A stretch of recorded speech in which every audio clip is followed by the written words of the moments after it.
Welcome to Manny's Irish Pub. This is the Predictive Playbook. I'm your host, John Ryan. I am pleased to have Mad George making his debut here at the pub.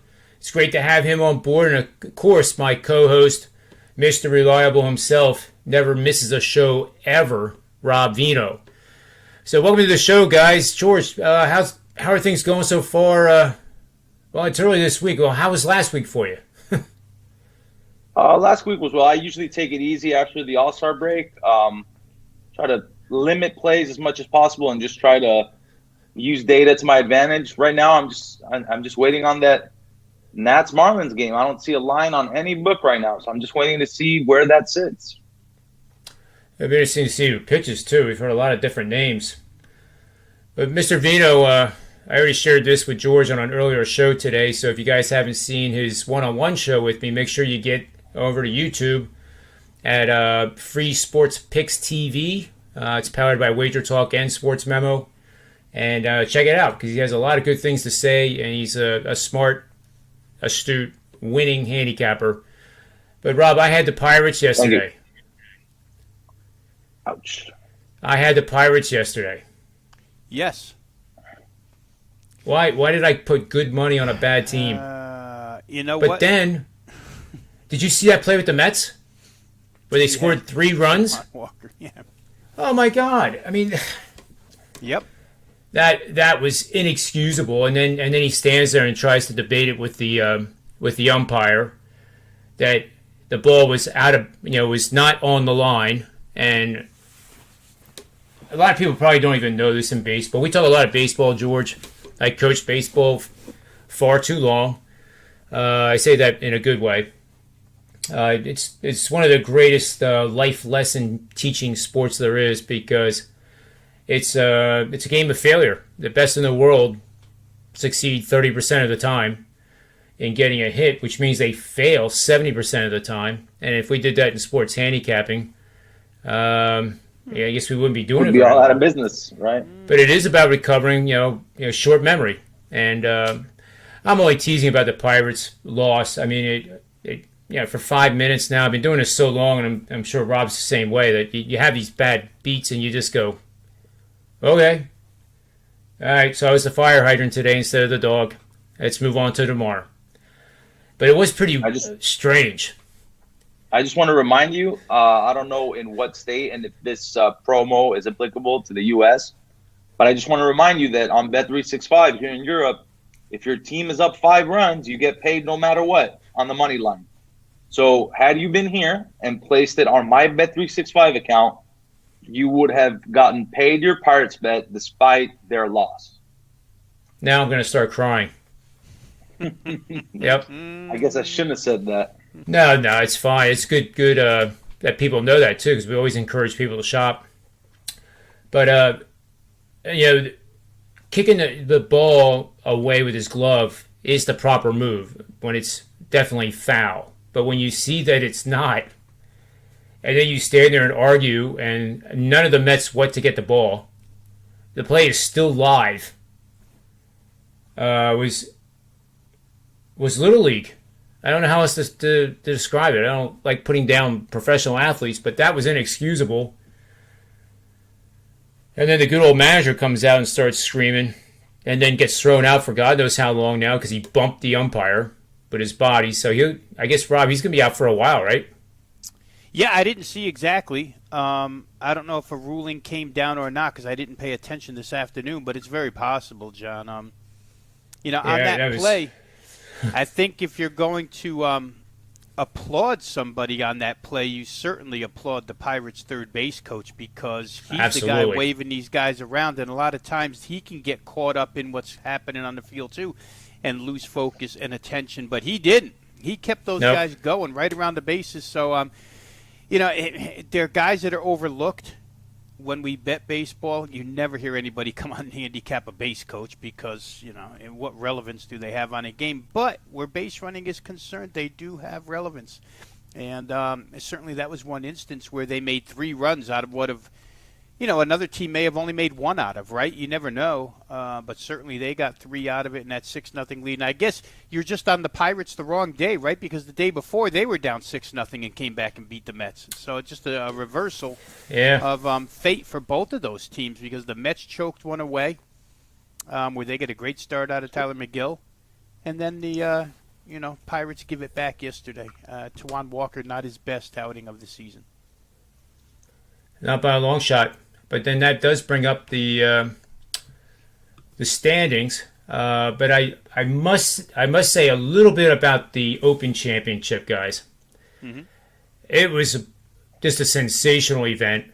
It was all really positive. The only negative was Bryson DeChambeau ripping his manufacturer for not having there was something he was claiming was not manufactured right on his driver, and that's why he played like crap the first 2 days.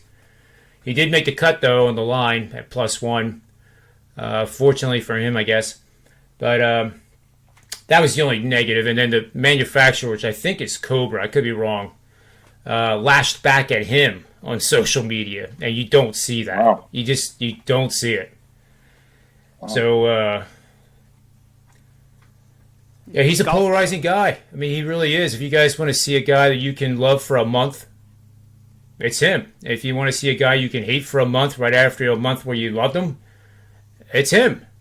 And now he's on my crap list because of his conduct. I mean, I can't stand that.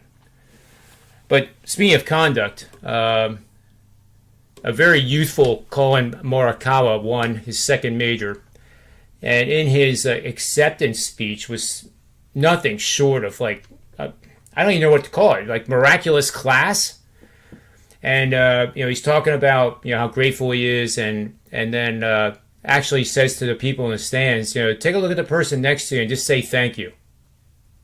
And it was just amazing.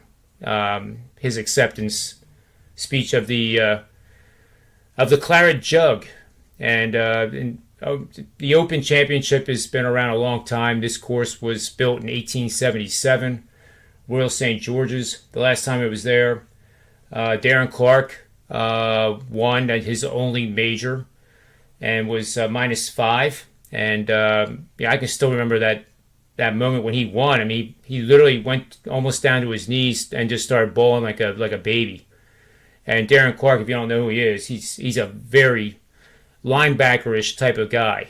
And he's certainly not a crying baby. I'm not trying to say that, but when you see moments like that where the moment means that much to an athlete, whether it's a Super Bowl, World Series, Stanley Cup, the Olympics, it just, that's why we watch sports. And for me, I just love seeing those moments. But Morikawa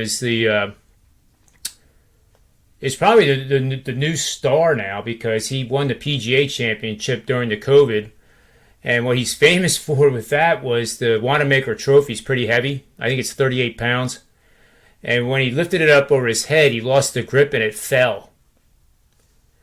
But then I thought that was okay, because Tampa Bay Lightning, during their parade, somebody was hoisting the trophy. And my understanding is that hockey players tend to party a little bit. Just saying. And the trophy dropped and was dented. But there's been estimates now that dents in the trophy during parades has happened at least a dozen times, and they fix it every single time. So I guess it's not nothing to be all that ashamed of in dropping the World Championship trophy. But anyway, you're going to hear more about Spieth. One last thing about the golf, and you guys know how much I love in-game betting.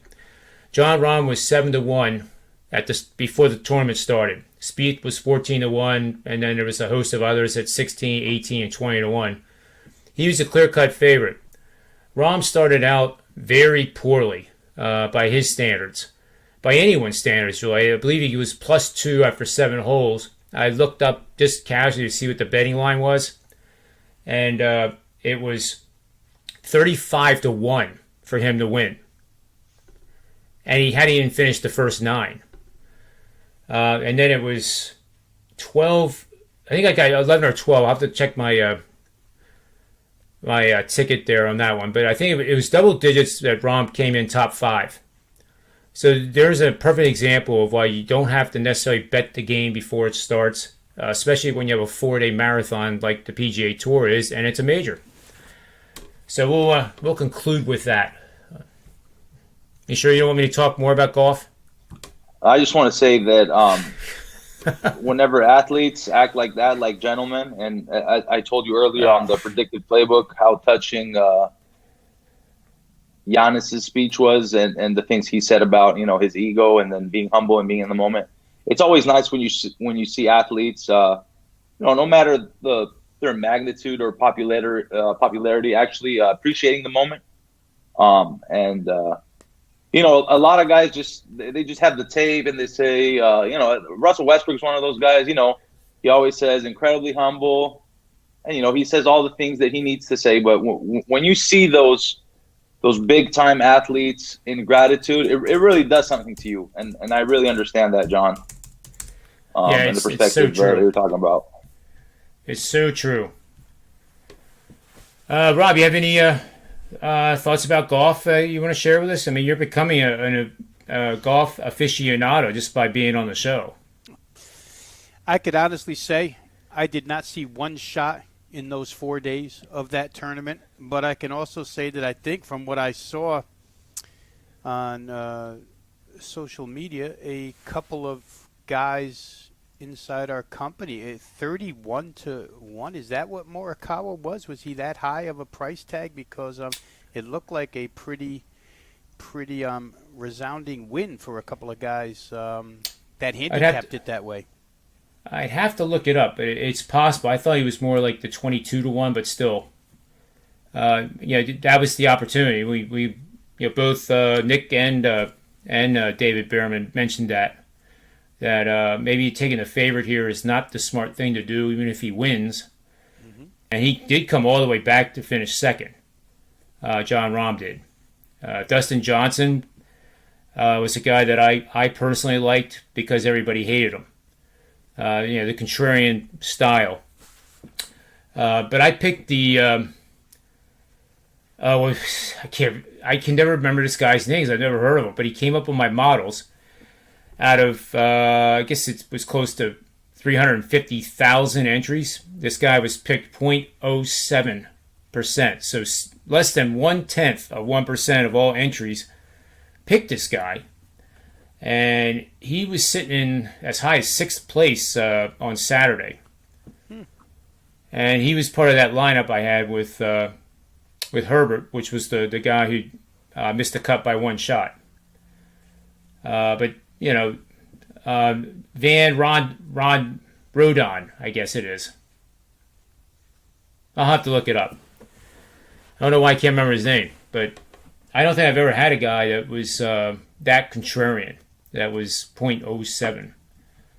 But there was that Swedish guy too, Siem, S-I-E-M, 40-something, I think he's 46, had blonde hair, wore it actually in a bun, which that's normal in Sweden, not so much over here anymore. And he played lights out. Dylan Fratelli got into the tournament because of the guys that got COVID had to drop out. He's been playing like crap. I mean, like Nick Borrman would say, John, he's playing as bad as we play. And I mean, and he's a PGA professional. Nick Borrman is. I mean, he can light it up. So he all of a sudden just on a Open Championship course is so much different than playing here in the United States. There's no comparison. And for Dylan Fratelli to do what he did was miraculous, because that might have resurrected the whole year for him, and now he has some positive momentum going in for the rest of the tournaments that he will be in. But the only reason he got in was because the guys who tested positive for the COVID gave the opportunity. That's how John Daly got his start at the PGA Championship at Crooked Stick that he won. Nobody heard of him. And he got the call at like 10 o'clock at night, the night before the tournament started, that he was eligible to be in the tournament. He drove all night, and the story goes that he didn't warm up. He had to run to the first tee, teed off, never seeing the course, and won it. And the rest is history, right? Wow. And he is one of our favorite golfers, George, and there he is. Oh, wow, There what he a is. legend. Yep, There he is. there he is. So anyway, enough of golf. Let's Looking talk at these about odds right now. What's that? Looks like Westgate. Westgate's the first book to come out right now with a line on the Nats. I'm seeing minus 115 for good old Johnny Lester and the Nationals. Despite his 1.74 whip. He's gotten roughed up lately, but it's going to be interesting to see where this line sits. I'm sorry, I'm a little bit on edge here. I need to have a full slate in front of me to make the best decisions possible. And considering where the Nats are right now against left-handed pitching over the last 30 days, top 2 in both OPS and batting average, I got to consider this one. I have to.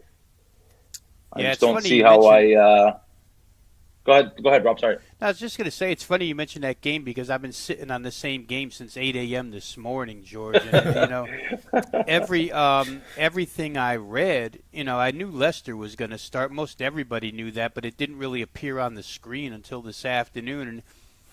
And, from all the digging I did, it looks like Russ Detweiler and a Miami bullpen game, which they have done twice within the last couple of weeks, once against the Dodgers and once again against another opponent I can't remember, but it's hard to believe that at 5:05 in a 7:05 start that Miami's still deciding who they're going to throw here. So we'll see. But like I say, it's just interesting you've been sitting on that game because I have as well. Yeah, we actually when he was on the show, we were talking about it too. I ran a query here. We always talk about teams and how they do against left-handed starters. So I thought, well, why don't we make a list of teams that are starting a left-handed pitcher and how they do? And it's not surprising that the Dodgers have 30 wins and 14 losses on the season when they start a left-handed pitcher. I think Kershaw is one of them. Blue Jays 30 and 27 when they start a left-handed pitcher. Then the Tampa Bay Rays 28 and 24. Athletics 24 and 19. But in terms of win percentage when starting a left-handed starter, I ask you both to guess what team it is that has the best win percentage. It's not too many games, far less than what I just said, but it'd be interesting to see if you get this right. This one's pretty tough. I'm going to need a few seconds. Win percentage when starting a left-handed pitcher in 2021. Yeah, because the records you rattled off weren't extremely strong other than the Dodgers. Well, they're on the win percentage, they are fourth at 30 and 14. I'll give you third place and second place. Third place is the Reds, 11 and 5. The Astros are 7 and 3, and then number 1 is man. Well, one clue this is going to be a weird one. This is going to be a three weird one teams, if it wasn't. Go ahead. Those 3 teams are all in the National League. It would have to be the White Sox, wouldn't it? Carlos Rodon? That is an excellent answer, but incorrect. That's number 5. Right. But the top 3, the ones I mentioned, 2, 3, and 4, are all in the National League, and the number 1 team is also in the National League. Oh, all right.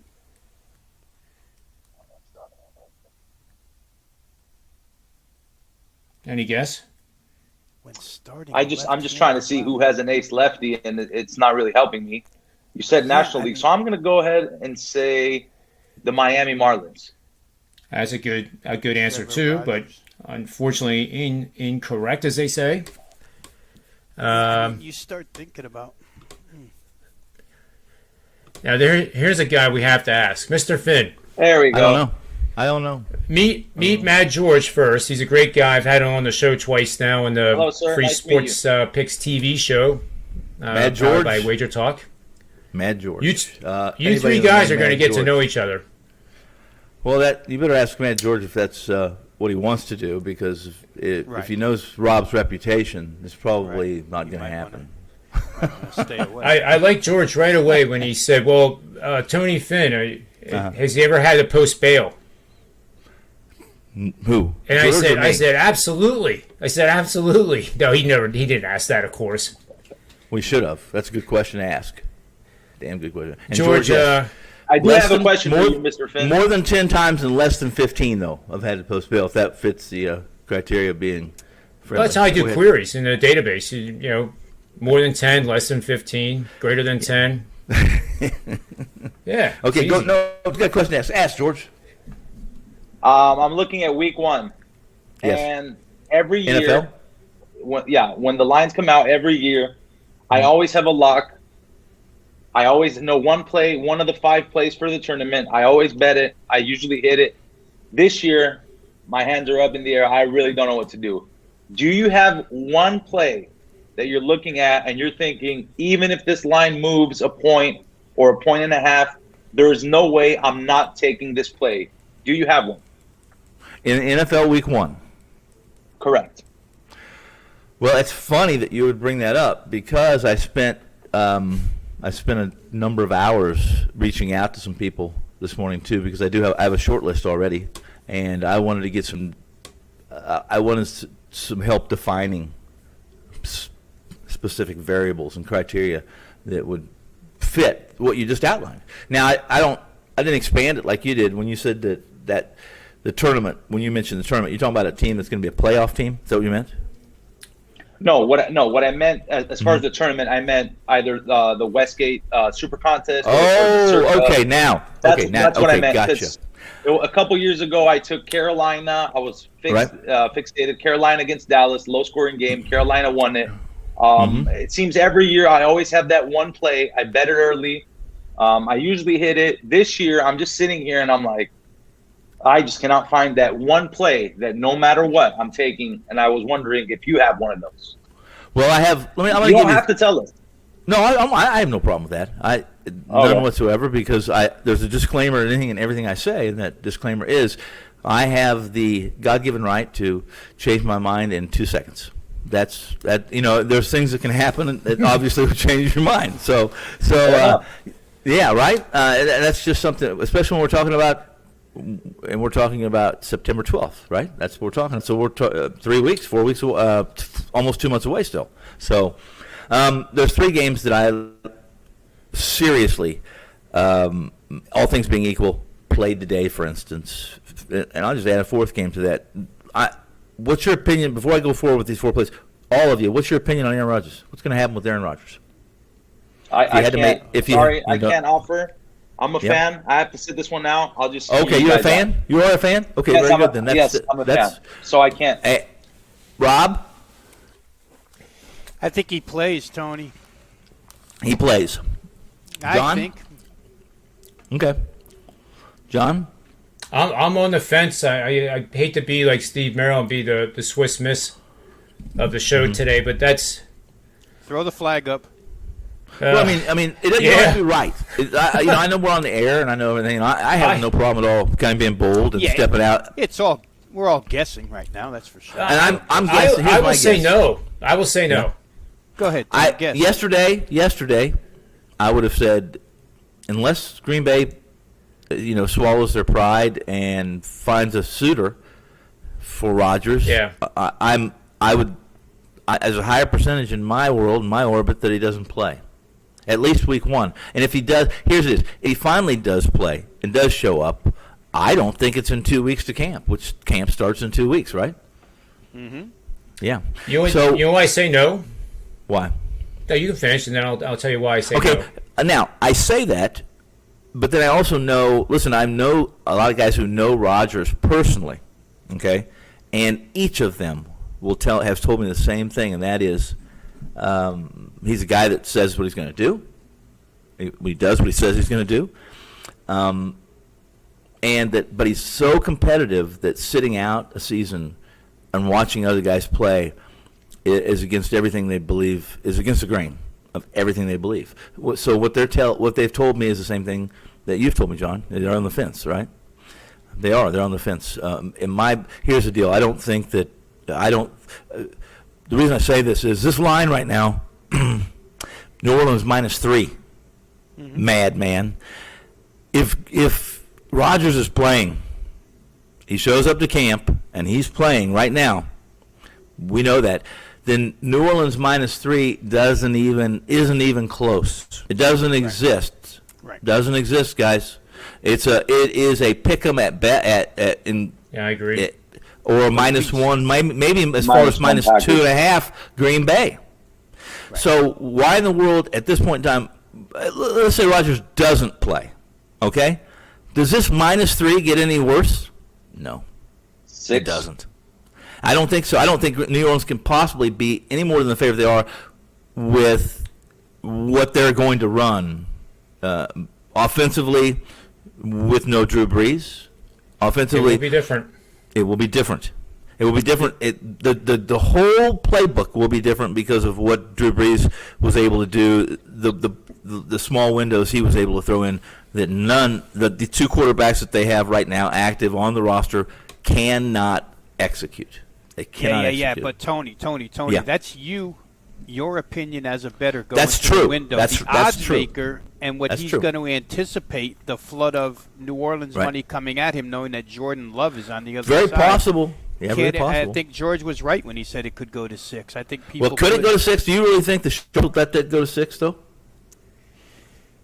Well, the Sharps probably wouldn't let it go. You're right. There's an offset of money there. You're absolutely right. But it could go up. Let's put it that way, because I think that the flood of $50 bettors on New Orleans would be immense at that point in time. No Aaron Rodgers. I can't argue with that. I can't. And the reason I brought that up is because if the rumors were correct, I'll tell you right now, if the rumors are correct, then, let's say,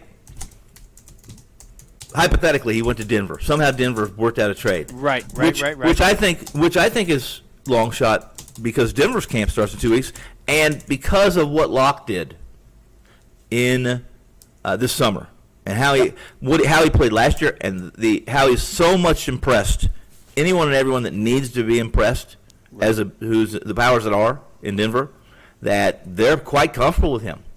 Okay, now that leads me to a simple question was asked me, and I had to convolute it, didn't I? So I'm convoluting it, and that is, listen. I'll take the Giants and points at home in Week 1. I think the Giants are vastly undervalued, I just think they're vastly undervalued. They were a team that really could have won that East last year. We saw it at the end of the year. True, yes, they could have won the East. And if that's the case, and Denver's going on the road in Week 1, and they are if they still have some injury issues on the defensive side of the football, then the value on that game is absolutely the Giants in the Meadowlands or Old Meadowlands getting points. That's number one.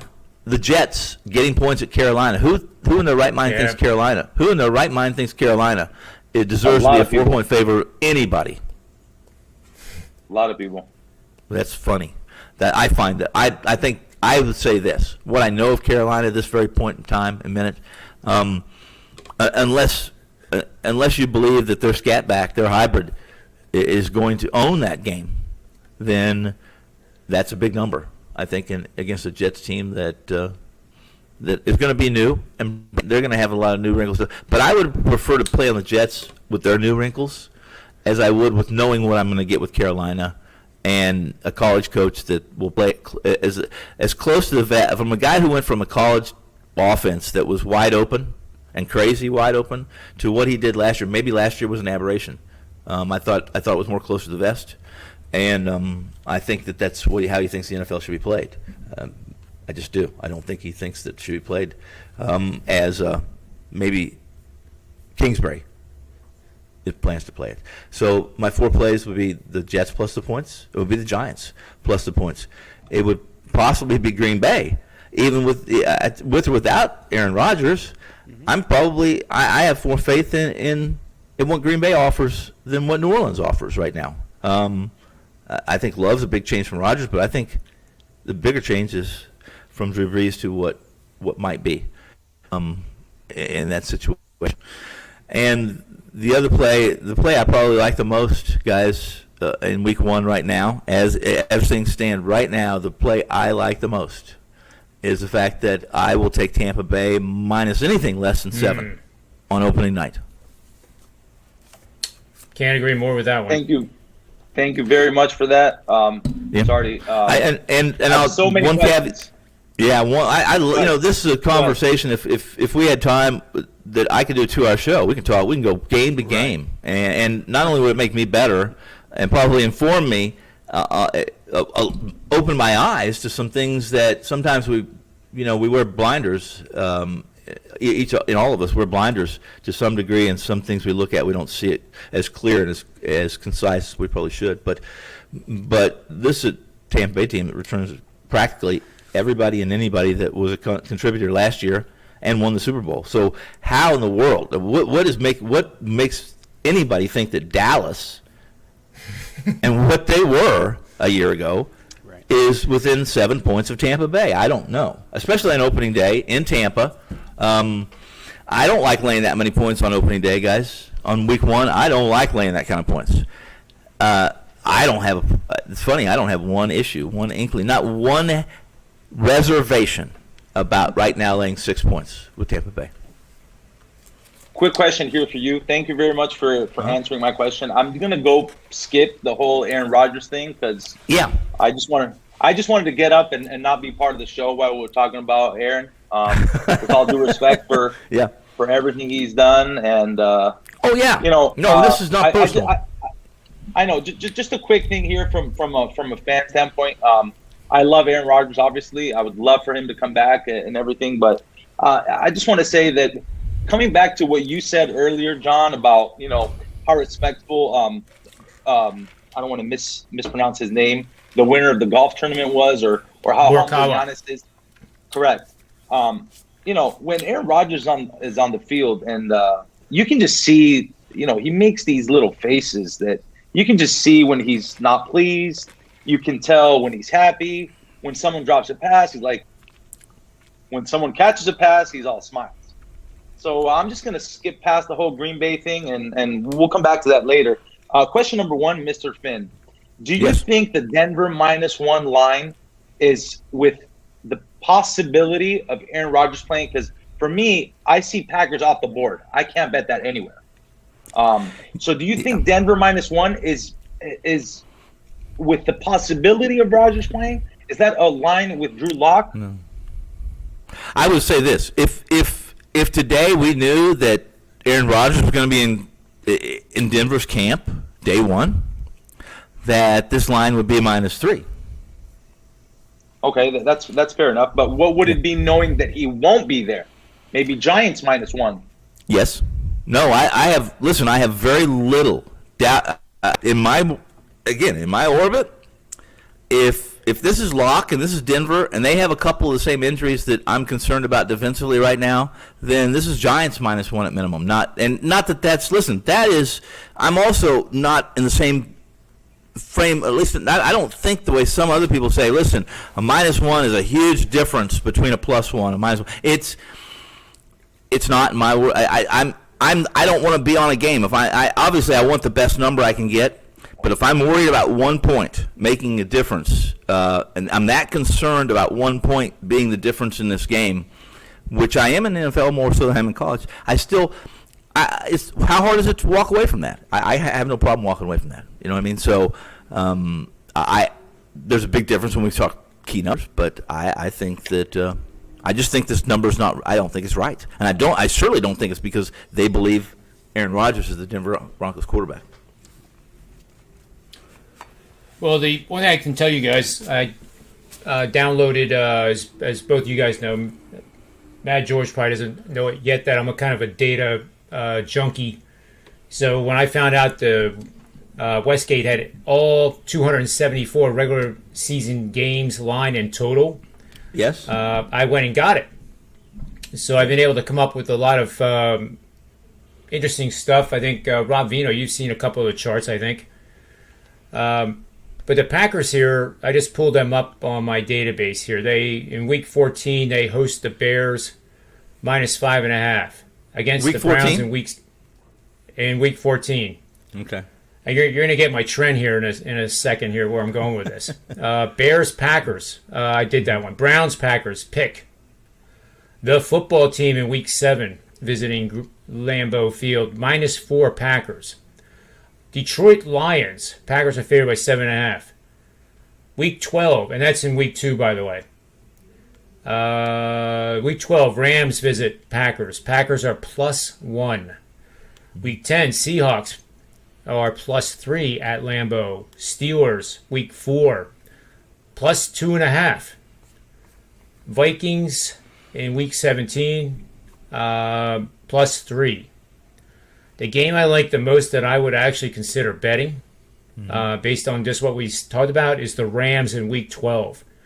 Because if he's out, I think that's the line that gives you the greatest value, because I see the Rams as pretty undervalued right now going into the season. I think they could be one of them and the 49ers actually coming out of that West Division. Well, I would say this, John. First off, be careful. I think early lines are great. I think they're a great conversation piece for us as we're talking about right now. But beyond, I think Week 1 and Week 2 is so far away from what the reality is right now for us that even that has there's some some underlying, at least some fringe underlying concerns that most people that the smart guy would say, have you lost your mind? That's, and I don't consider myself very smart. I consider myself more of I will project, and I'll put my money where my brain says to put it. I'm not always right, as we all know. But with 12, what is it? I guess this is my question. What is Westgate letting you get down with on these? Rob, do you know what they let? I'm going to guess pizza money. That's right. They're not. Listen, they're putting lines out there. And I can promise you this. I'll stake my reputation on it that those Week 14 and 15, 16 lines that they have right now, they're not one of them.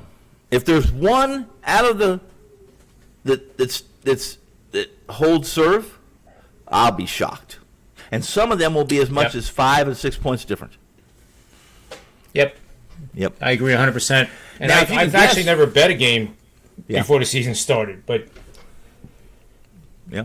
Well, I'll take the Rams any number, gentlemen. I'll take the Rams any number against the Packers on that week, with or without Aaron Rodgers. I'll put my reputation on the line. There you go. And I will ride the Rams on that game no matter what.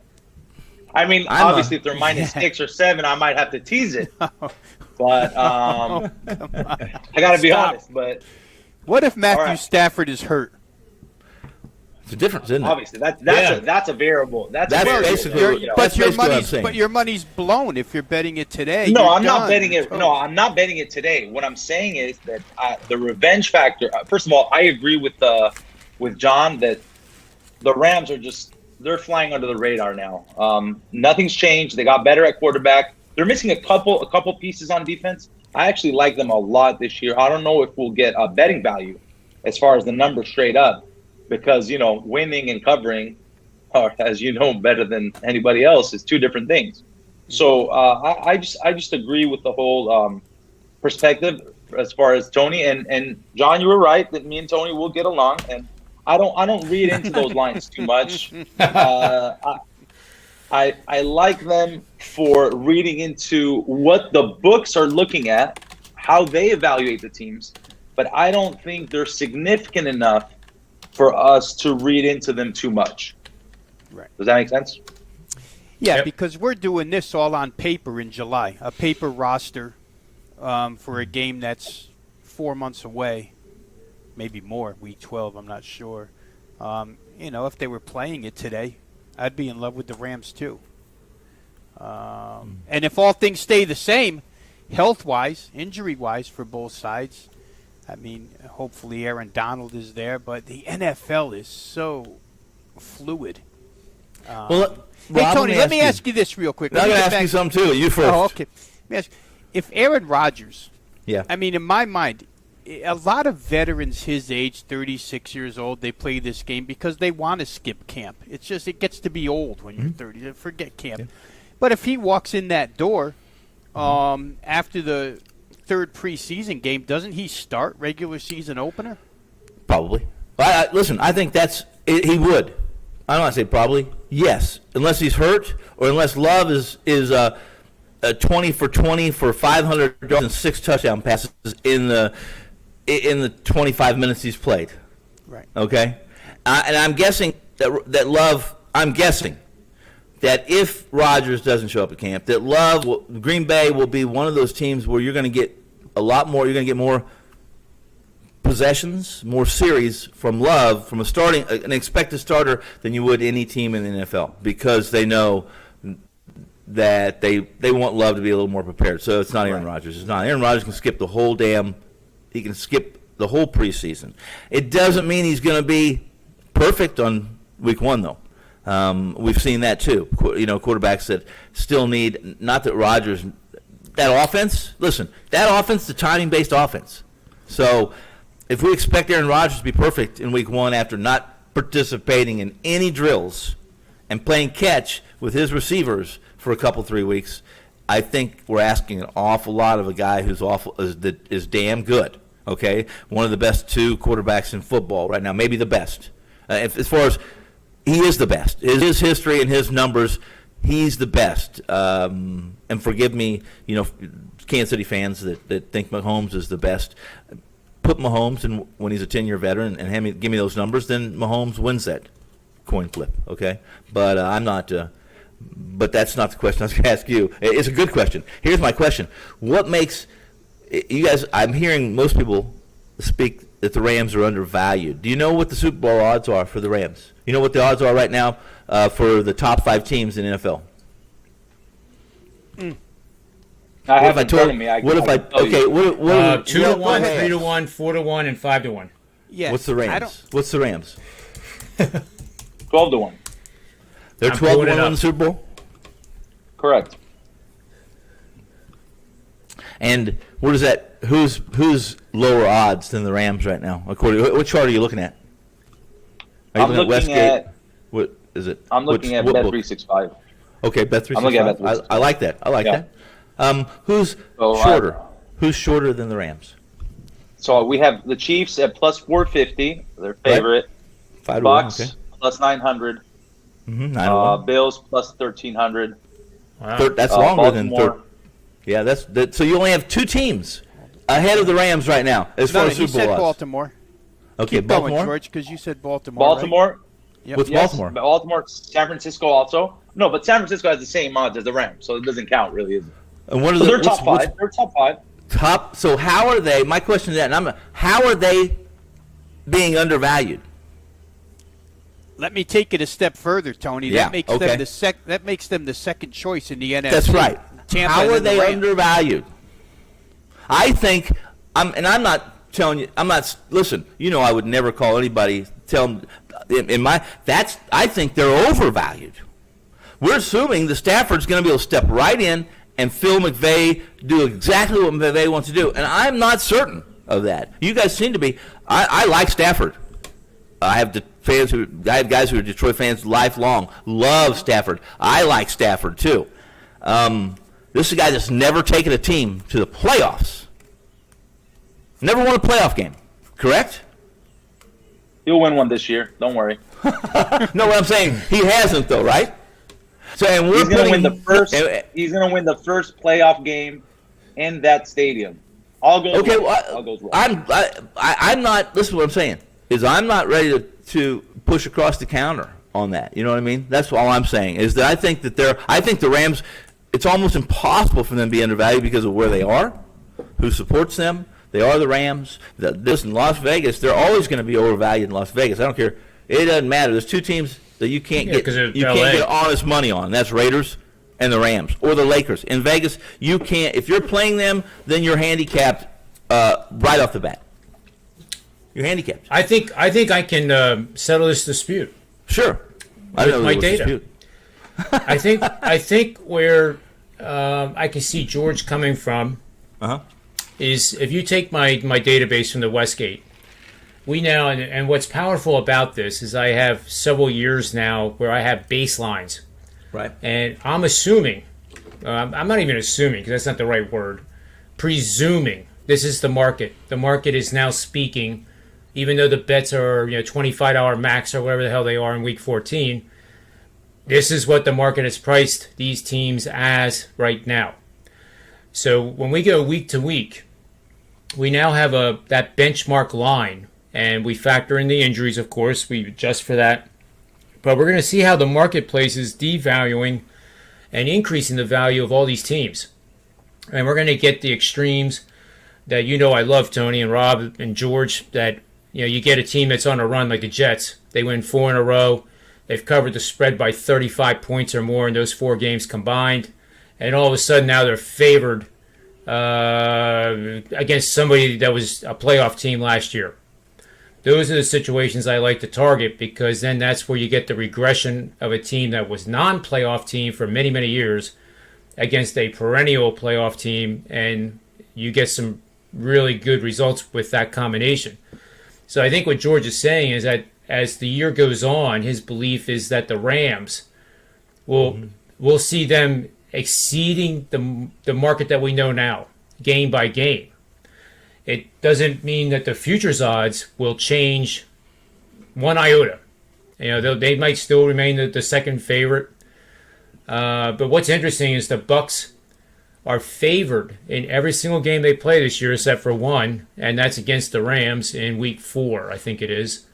And they're on the road as a 1-point dog in Los Angeles. And that's the only game they're not favored. That's not even really I would say that, first off, I do typically, in the last couple of years, I've done articles on games of the year. I don't want to say every game, but I do articles on games of the year as the season progresses, and I can't tell you how drastically those lines move. Every single week they change based on performance, et cetera, et cetera. But the one thing I've learned from doing those articles, the one most important thing, is that these guys could care less right now what they put out for week 14 or week 15. Westgate didn't spend a ton of time on this. They didn't. They put those out there knowing that, as you said, only pizza money goes down on those games. And by the time that game comes live or is a week away, that line's already been adjusted according to public their perception of what the public's going to do. And secondly, they can make that early pizza money up if they're so lopsided on week 14 game, for instance. It's what you can push across the counter is so minimal that they can make that up or lay it off, whatever. They're not concerned about it at all. So my only take would be I'll just tell you what I do. I don't put a whole lot of stock in what the odds makers have set for a line in week 6, yet alone week 14. That's just me, and I try and I do that for several reasons. Go ahead. Don't you think using that as a baseline, and then let's say, how can I do this with the weeks 1 through 4? Let's say the Bucks are 3-1. I'm gonna have to agree with him, John. Sorry, I just don't. I don't see that there is much value reading into that. As I said before, I think it's insignificant because there's always a team that you never know is going to be good, right? When Philadelphia won the Super Bowl, who thought they were going to be that good? Who knew Wentz was going to come out and basically be the MVP up till he got injured? Nobody. Rob Veno. So, oh yeah, no. Oh, all right. No. All right.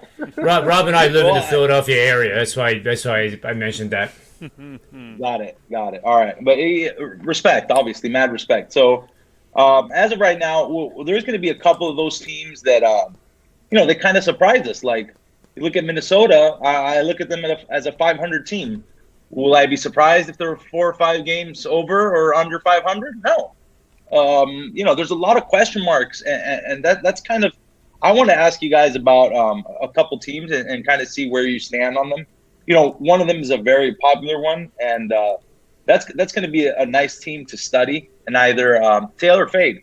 And I'm talking about the Cleveland Browns. So I want your guys' opinion on the Browns, and from a betting perspective, obviously.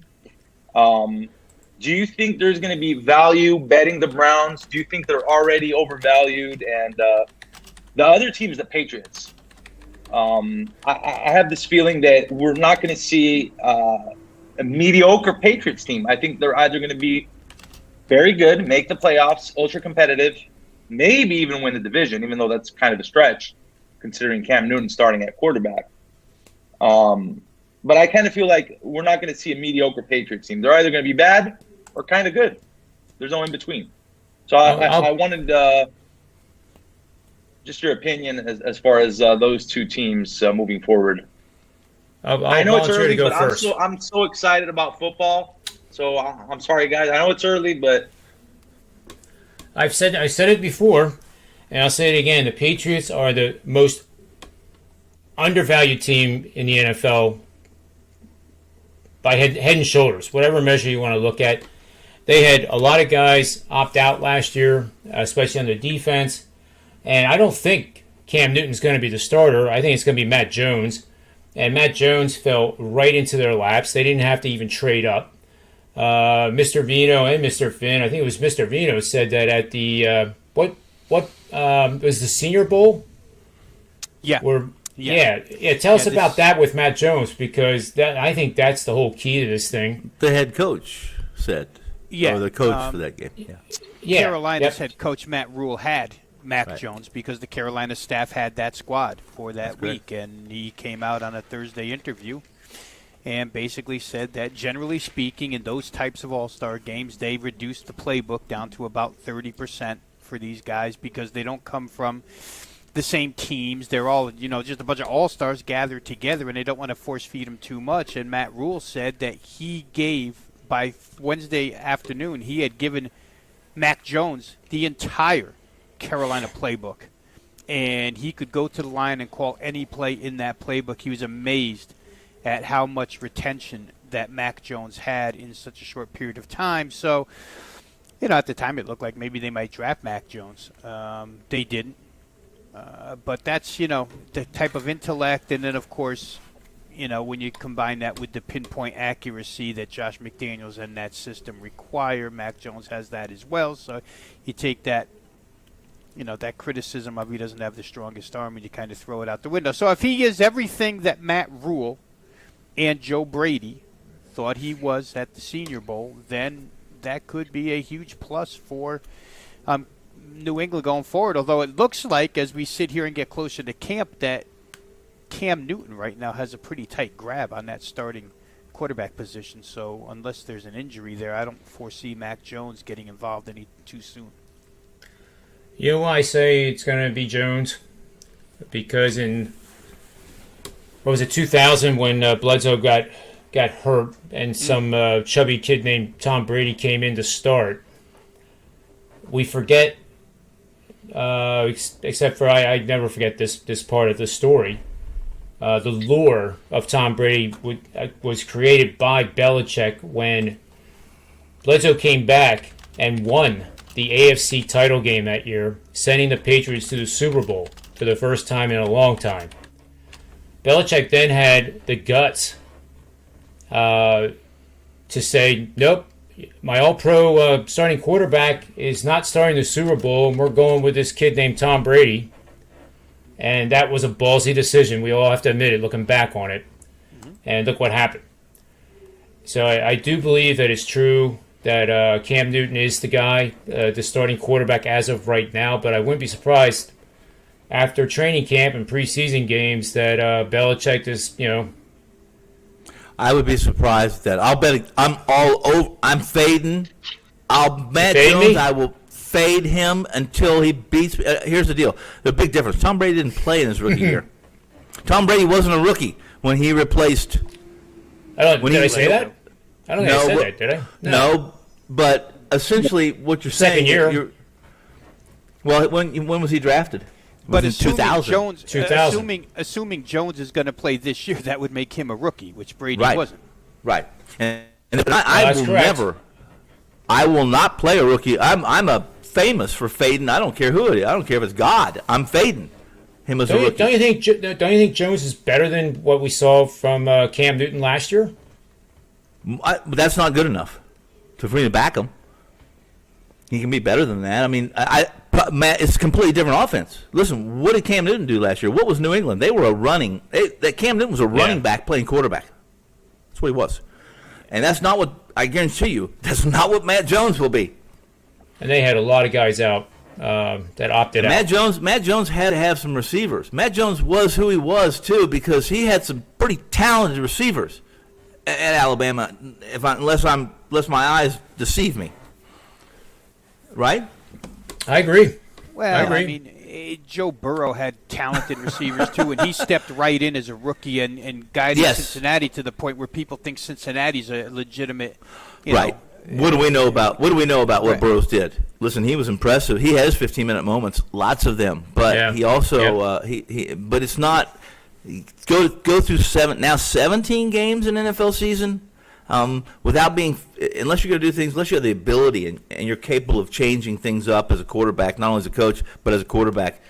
You can't survive in this league. You can't. And one who brought question mark. It was Mad George, I think. You know. Is Cleveland going to do what they say they're going to do? Are they going to be running at 12? Are they going to run? In truth, if they run nothing, last year they ran 28%. George, they ran 28% of their plays came out of the 12 personnel. At 28%. That's if it was more. Up to, it should be more. And that's their plan. Is because guess what? Their quarterback, he led in 12 personnel plays. He's the top-rated quarterback. And because when you have that offensive line and those two running backs, why wouldn't you be in 12? That's correct. We know that. Yes, and guess what? I mean, they didn't give Hooper $10 million a year because he wasn't going to be one of the featured guys. And there's just a lot of reasons to believe that you're going to see 40% personnel 12 out of Cleveland this year, which there's good and bad, right? There's good and bad. There's concerns with doing that as well. But at least from the numbers I see, the metrics, and Stefanski is comfortable. I would hope he'd be comfortable putting their quarterback Mayfield in that situation, or this wouldn't even be something I would be hearing from beat writers. If the beat writers are seeing it and hearing the conversation to that degree, then it's probably going to happen. At least they're going to go that direction, and I think that's the best direction for this Cleveland to go. In that case, how do you like Cleveland +6 in Week 1 at Kansas City? Kansas City doesn't rush quarterback that well. So we saw Cleveland play them pretty well in Kansas City last year in the playoffs, right? Again, that's a pretty number, and we know this. I promise you this: Andy Reid doesn't give a shit about covering a number. Doesn't care. In fact, he would rather hide. He would rather spend the whole season. He'll spend the whole damn season hiding things from us, from other coaches. If he wins by 1 every game, he is thrilled to death because he knows he's got a pocket full of stuff people has never seen. Never. That is true. Yeah. Well, should we segue ourselves into final round so of everybody's best bets? high. I would say this real quick, George. For the New England assessment, I don't think you can read a lot into what Cam Newton did last year. It's a COVID year. He was thrown into a situation he's really not familiar with whatsoever. Josh McDaniels' offense is complex, and he certainly didn't come from that in Carolina. But second year, shoulders better, maybe a little bit better in the receiving core now. You might be able to get better results out of him. And I'm not one. I don't think anybody on this panel is one to sell Belichick, McDaniels, that whole staff short. I'm scared to death.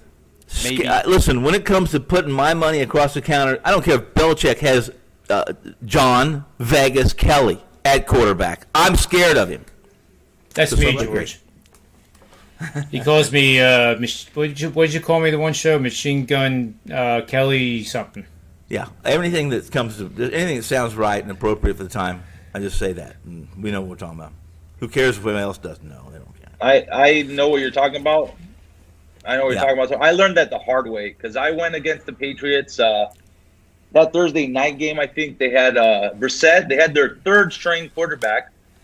Yeah. And Houston had a lot of hype. They had a good defense. I think either J.J. Watt or Clowney may have gotten injured during that game, if I remember correctly. But I learned the hard way. And I know we interrupted, Rob, so if you wanted to finish sorry. No, go right ahead. Yeah, no. I think that, New England could be a hair bit undervalued heading in. There'll be one team, though, I'll say this, guys, that if they get off on the right foot, they'll be a team that gets adjusted upward faster than anybody. Because Anybody. That's exactly accurate. It'll take 2 weeks. It'll take two good games before your value becomes gone. Dirt. Right. It'll be gone. That's right. So if you like then- them, you play them early. And then Cleveland, I think, is already one of those bandwagon type teams, right? I don't think. I mean, 6 against Kansas City, off of what we've seen the past couple of years, would almost be considered somewhat short.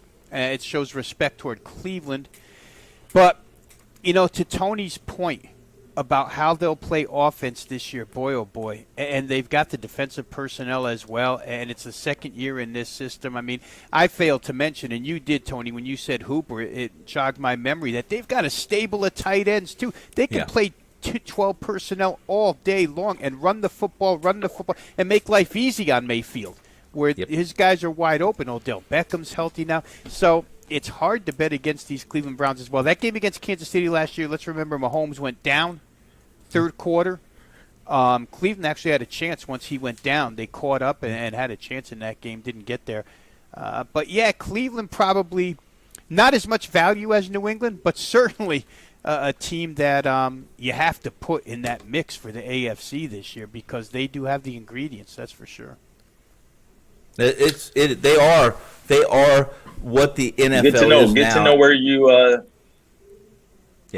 They're video NFL. That's the life we live in. If you can't score in 2 minutes, right, then you're not considered playoff worthy almost. Defense is icing. What defense used to win championships, it's icing. You need to have a capable defense to win a championship, but if you can't score, then you can't win a championship. And I don't mean just score. I mean score the way Brady did, or the way Mahomes can, or the way Aaron Rodgers can. Those are championship quarterbacks. I think it's a long. I think we're a long ways away from when Baltimore won their last Super Bowl and who the quarterback was. Yeah, and real quick, Tom, to that point, just because we're talking about 12 personnel in Cleveland running doesn't mean that Cleveland doesn't score 30 points because their running game breaks it off in chunks. This is not 3 yards in a cloud of dust. This is 30 yards. Nick Chubb, you can't bring him down with 5 guys. Wow. Yes. Yes. So, and not just Chubb's. They have a stable of running backs. Absolutely, because they were lucky enough to grab the Kansas City running back when nobody else wanted him. All of a sudden, Kareem Hunt is a big deal, right? And the receivers are explosive downfield. So once you have the defense sucked up, you go over there. I mean, Cleveland's explosive, even though they want to run as much as, you're saying they'll be in 12 personnel, or what you're hearing, they'll be in 12 personnel. If there's one team, Rob, you're right. If there's one team in the NFL that is how Mayfield goes, so go the Browns. And you can say that about other teams, but it's particularly, in my book, it's particularly that way. And I would say that if you're a defense that can pressure the quarterback and do it in different ways, and there are some defenses that are able to do that, then that's the time that Cleveland's probably at their weakest, or they're at their most vulnerable. Put some pressure on Mayfield, and we've seen what happened to Cleveland. So maybe he's a year smarter, Rob. Is he a year smarter? I don't know. Well, he's got great tools. That offensive line is fantastic. Oh, Lord. I mean, so the general rule of thumb, obviously, we're not, Sir Isaac Newton around here, but it's real easy that if you can run the football the way Cleveland runs the football, life for a quarterback with guys like Beckham and Landry, it becomes so much easier. Oh, my goodness, it becomes easier. Guys are running free. They're a better run blocking line than they are pass blocking. They are, line, too. without question. Yes. Right. He's lucky he's got a little mobility to him. Yes. You see my buddy getting at you. I think he likes the Browns. I do. I agree with you. In fact, look at him. I think, is that the dog Pound? Yeah, he likes the Browns for sure. Oh, that's weird. I'll let you know week 1. I thought the dog was part of his video green screen. Me too. I thought it was a prop. Yeah. We see something out there. It came charging in. So anyway, John, you were about to lead us into best bets, I think. Yeah. Yeah, and right when Tony came on, I just want to finish this discussion. We just get off. It's not a discussion. I'm just going to give the answer. We talked about teams against left-handed starting pitching. So I decided that, teams that have a starting left-handed pitcher. How do they do? The Phillies have the best win percentage in Major League Baseball at 6-1. You mean what's this? When now, starting a left-handed pitcher, which means they don't have any left-handed starting Okay. pitching. Okay. But they're 6-1 when they do. Right. The Dodgers are the best, even though they're ranked third in win percentage. They're 30-14 on the season. Okay. But interesting enough, the Phillies are 6-1. But my pick is going to be quick, and it's this. And for you guys that'll be on the NBA WagerTalk tip-off show tomorrow, you get to see this twice. Actually, this is not the right one. This didn't load up right. Let's get rid of that one. So your point, this leads into your data, the left-handed yeah. pitcher. Okay. This is NBA pick for tomorrow. Okay. So what's the left-handed pitcher have to do with the NBA pick tomorrow? Nothing. We were just finishing. We were going through the list of names. It was a trivia question. Okay. And Rob and George gave their answers, and I see. and then I wanted you to give your answer. What was the question? Who's the best win percentage team in Major League Baseball when starting a left-handed pitcher? Okay. And it's this the is based Phillies. on win percentage. I wouldn't base anything on win percentage, but I understand what the question is. It's a good question. Good question. And another trivia question that the database, the omnipotent database, knows is that San Diego scored 24 runs. They also scored in 8 of 9 innings. No team in Major League Baseball has scored in 9 innings that I know of since 1995 at least. However, there's been 16 times where a team scored 8 of 9 innings. I thought that was kind of interesting. It is. Yeah. Somewhat. Now, here's my pick it for is. tomorrow night. We're going with the over for the show here. This is a legitimate 4-unit play, and my totals have been running pretty good during the playoffs. So we're gonna bet the over, but the road team has lost 3 straight games in the series. In other words, they are on a 3-game losing streak like Phoenix is, and the road team won the first 2 games of the same series. So it's hard to word that the right way, but you get what I'm trying to say, I'm sure. And the road team is dressed as an underdog. The over is 28-15 for 65%. Last 20 seasons, 13-5. Over as a dog of 6 or fewer points, including pick. Bet the over in Game 6. That's my free pick for the show.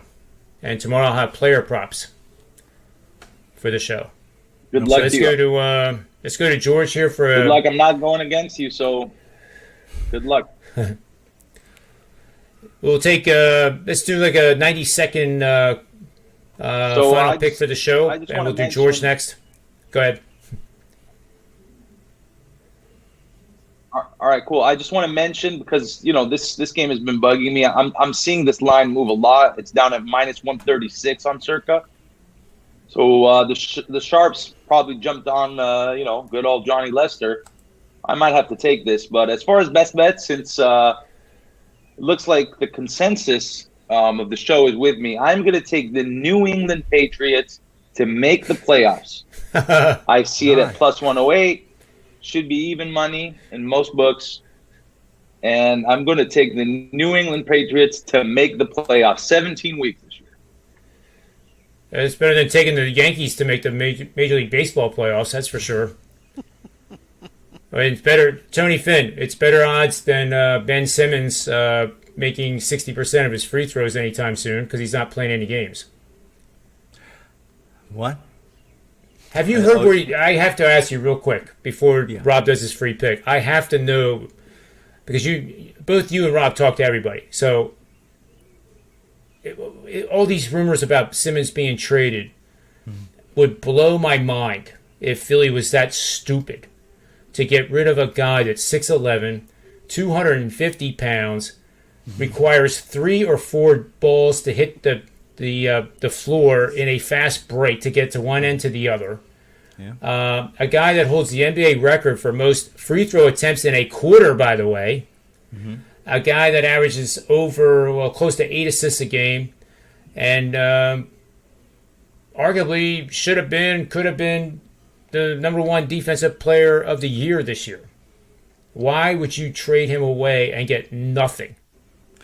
Because he can't put the ball in the hole, and your point guard has to be able to put. Then you got to move him out of the point guard position, because. But then he scored 40. He scored 40 this year. You mean in one game? He played better when, I hate to say it this way, and it's been like this for 2 years now. He played better when Embiid was not in the game. Well, then they need to trade him, because Embiid's going to be in every single game that he's healthy to be in. Have you heard any rumors of Kyle Lowry? I think that would be a great pickup by the Sixers. I don't. Move Simmons to sixth man, coming off the bench. For 1 year. For 1 year, maybe, right? Okay, well, it's just a thought. How old is Lowry? 35, Rob? How old is? Well, here's the. You know, I'm not saying it's a bad move. In fact, for 1 year, it might be a great rental. I'll tell you something I didn't say about Aaron Rodgers. The biggest problem with Aaron Rodgers is trading a 37-year-old quarterback. Is what you're going to get for a 37-year-old quarterback. That's really been everybody I've talked to too as well. It's like there's no market for a 37-year-old quarterback right now. And as far as being, in totality, or getting what they want in return for Aaron Rodgers, and he's certainly not going to go to a divisional opponent. Probably not to an NFC team. Okay. Yeah. All right. So we'll go on to Ben Simmons. I like Ben Simmons. I like him, posting up underneath and trying to get some cheap 2-point buckets. That's what I like. I'm a big backer of Ben Simmons, George. I know you are. Big backer. Probably to the point that I need therapy. But I have more problems with his character than his free throw shooting. The way I hear it, John, it comes down to a simple few. I don't see the work ethic and the commitment that I would like to see. Fair. It's a. Sorry, I'm having connectivity issues, guys. It's my bad. I'm sorry. No, go ahead. That's all right. He's in Greece, quick. So I mean it does take a while for our voices to get that far. The way I hear it right now, it's a struggle between Daryl Morey and Doc Rivers. Doc Rivers wants Ben Simmons. He wants to correct things. Daryl Morey sees Ben Simmons as an analytics nightmare, and Daryl Morey is all about the analytics. He came from Houston, and he wants no part of Ben Simmons anymore. So It's a power struggle up top. And who's going to win that struggle is your best guess and mine. If Philadelphia can't get the return on this trade that they think they deserve, so to trade him, in my mind, and I'm not running the organization, but in my mind at this point it's foolish to trade him because you're just not going to get equal value in return from anywhere. No. So we'll see who free wins throw out. shooting. Does Morey it's not win out? Quickness. It's not anything else. It's free throw shooting.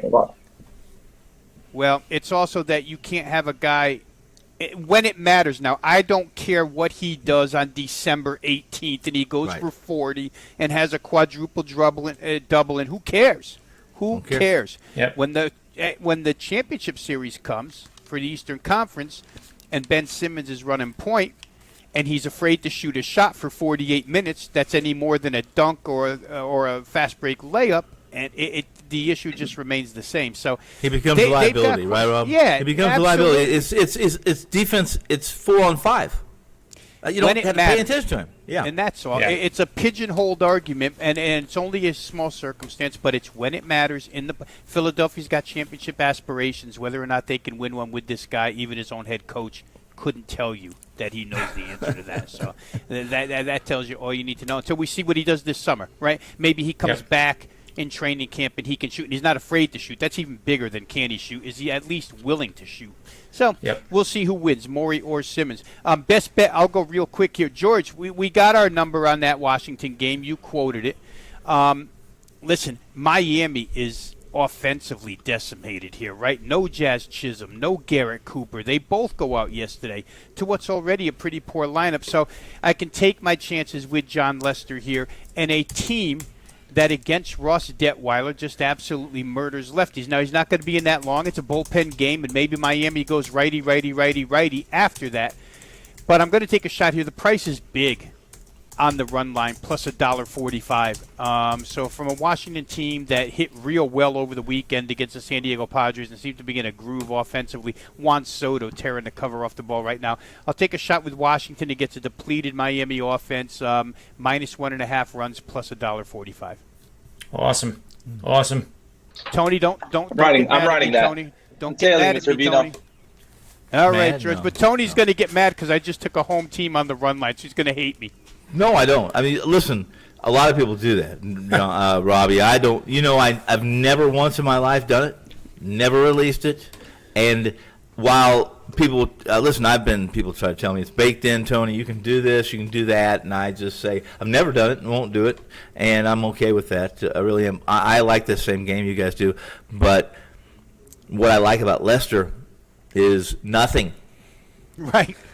Nothing. You can't hold base runners out. You can't do anything right. Nothing. However, what I like about this game is what you said, Rob, and that is that even Leicester's, this is his best chance all year, probably right here. So what am I doing? I'll play the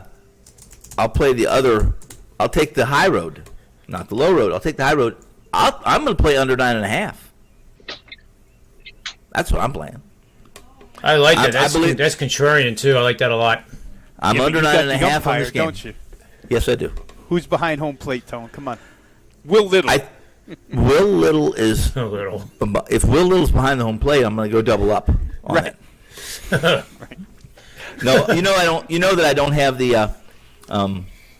Well, hold on just a second. Let me look at something here real quickly. But you guys, that's my. I had another best bet, but since you went that direction, I like that under 9.5. I liked it this morning, and I wasn't convinced until all of you kind of said, "Listen, under 9.5." That you screamed it. No matter what you said, you were just screaming to me under 9.5. I like that. That's where I'm at. I do too. I'm looking at it's juice right now, Tony. It's minus 125 under. Yeah, under 9.5, you're right. Minus 125. So. You're right. Looks So it's really a 9. Like the books are on the same page with you. I don't mind it by no means. Yeah. Yeah. No, but I don't like that It juice. looks like the but you're books absolutely are- right. Yeah. Yeah. This could be by game time. This very well could be. Well, we're not that far away from this could well be a 9 as a couple joints. Very well could be. If they're trying to get some money on the over, very well could see a 9. Well, gentlemen, thank you for your time.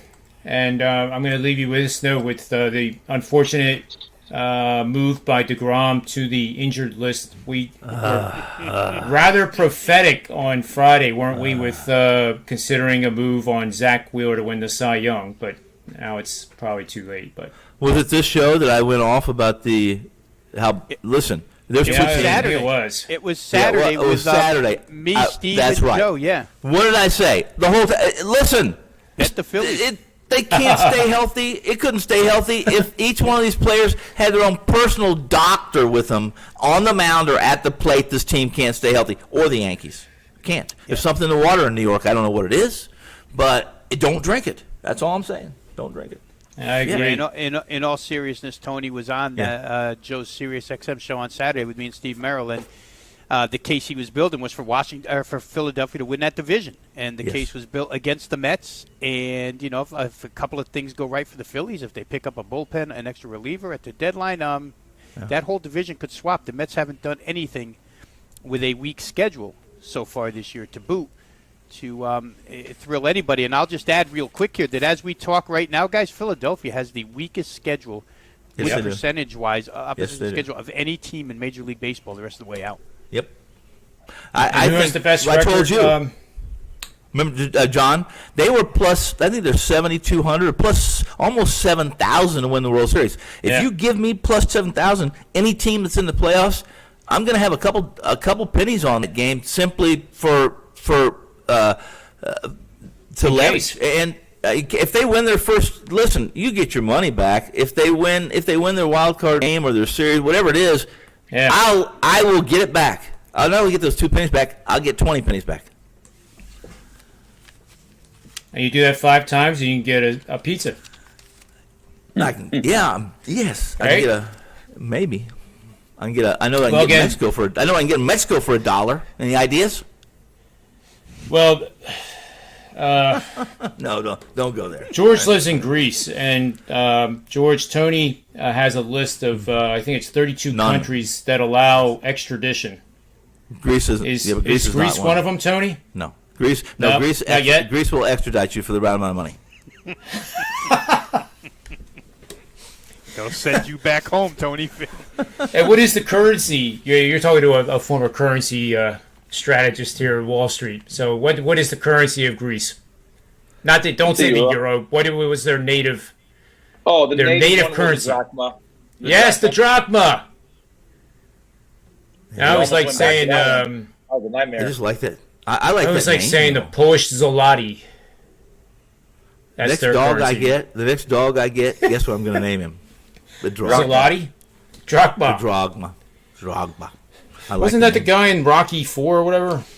No, that was Drago. No. That was Drago. All right, guys. Thanks for your time. So Nice on to behalf meet you, of man, George. and Nice everybody meeting out you, there, gentlemen. make Thank you sure very you much. go Appreciate to WagerTalk and get their picks. And don't get a day's picks, get a subscription for 7 days, 30 days, because that's where you really get the test drive and kick the tires, so to speak, of their subscription services. Veteran professionals are the only type of people that appear on Sports Memo and WagerTalk.com. So do it. So on behalf of George, myself, Tony, Finn, Rob Veno, WagerTalk.com, SportsMemo.com, and this Predictive Playbook, may all the wins be yours.